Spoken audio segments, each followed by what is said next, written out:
బాలయ్య బాబుతో నందమూరి బాలకృష్ణ గారితో ఆ సినిమా కూడా చేద్దాం అనుకున్నారు. అన్ఫార్చునేట్లీ అది అవ్వలేదు. ఇప్పుడు ఇప్పుడు హనుమాన్తోని, ఇప్పుడు అన్స్టాపబుల్లో ఇప్పుడు ఆయన కొత్త సినిమాలు ఏదైనా వస్తే స్పెషల్గా ఒక్కొక్క షో చేస్తున్నారు. మీరే డైరెక్టర్ కాబట్టి మీరు బాలకృష్ణ గారితో ఏమన్నా ఒక ఎపిసోడ్ చేసే అవకాశం ఉందా? లేదు సార్, అంటే మేము అడిగి చూసాము.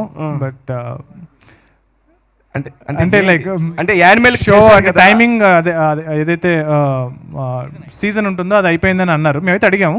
సో బిగ్ బాస్ కూడా అడిగాము, అన్నీ అడుగుతున్నాము. బట్ మమ్మల్ని ఎవరు రాణిస్తున్నారో వాళ్ళ దగ్గరికి వెళ్తున్నాము, ప్రమోషన్ చేసుకుంటున్నాము. సో మా ఎఫర్ట్ అయితే మేము పెడుతున్నాం సార్. బట్ బాలయ్య గారు అన్నారనమాట. అయితే బాలకృష్ణ అంటే ఆబ్లిగేషన్ ఏం లేదు సార్. మేము ప్రొడక్షన్ బాలకృష్ణ గారితో అస్సలు లేదు. బాలకృష్ణ గారు నేను వర్క్ చేసిన యాక్టర్స్ అందరిలోకి ది మోస్ట్ స్వీటెస్ట్, తేజ కన్నా sweetest, cutest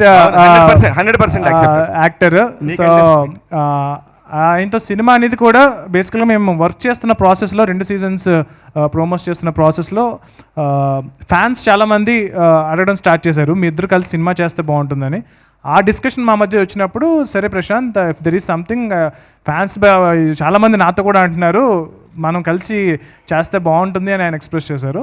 but I said, sir I definitely come, but నేను ఒక సినిమా చూపిస్తాను సార్. నేను హనుమాన్ అనే సినిమా ఆల్రెడీ చేస్తున్నాను, నేను ఫినిష్ చేసి మీకు సినిమా చూపించి మీరు నా మీద ఫుల్ కాన్ఫిడెన్స్తో ఏ రోజైతే ఉంటారో, అంటే లైక్ ఆల్రెడీ ఉందరా, నేను ఆల్రెడీ చేస్తున్నాను కదా అన్నారు. బట్ నా నమ్మకం ఏంటంటే ఈ సినిమా చూపిస్తే ఆయనతో ఒక భైరవ ద్వీపం, ఒక ఆదిత్య 69 అలాంటి జానర్స్ అని ఏదైతే చేశారో, సో నాకు ఏదైతే జానర్స్ ఎక్స్ప్లోర్ చేయాల్సింది ఉందో, నాకు తెలిసి బాలకృష్ణ గారు చాలా జానర్స్ ఎక్స్ప్లోర్ చేశారు.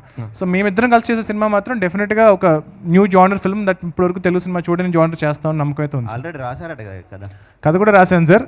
దానికి సంబంధించిన ప్రీ ప్రొడక్షన్, ఐ మీన్ ఏఐకి సంబంధించిన డిజైన్స్ అవి కూడా చేసి పెట్టుకున్నాము. నా దగ్గర ఫోన్లో కూడా ఉన్నాయి, మీకు పక్క వచ్చినప్పుడు చూపిస్తాను.